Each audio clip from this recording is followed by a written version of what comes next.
plus de ça, il y a la question du terrorisme. Mais non, le pouvoir flirte avec les terroristes, il ne faut pas se mentir.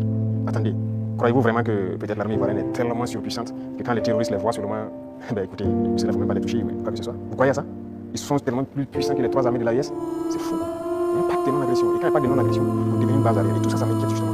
Si ce pays, il y a des crises, le pays sera attaqué par les terroristes. Parce que s'il ne gagne pas ce qu'il gagne, le pays sera attaqué. C'est un danger. C'est pourquoi j'ai passé le temps à dire aux chefs d'État qu'on pactise pas avec les terroristes. Il semble que les terroristes ne parviennent pas à mener des attaques contre la Côte d'Ivoire, ce qui pourrait indiquer qu'il existe un certain niveau d'accord ou d'entente entre eux et le gouvernement ivoirien. Cela soulève des questions sur la capacité de certains à gérer cette situation, comme le souligne la frustration envers Ibe Kakao, qui semble avoir du mal à assumer ses responsabilités. Il serait préférable qu'il reconnaisse son incapacité à agir plutôt que de blâmer constamment la Côte d'Ivoire, un pays qui, jour après jour, veille à la sécurité de plus de 4 millions de ses citoyens. Cette attitude ingrate est vraiment déconcertante.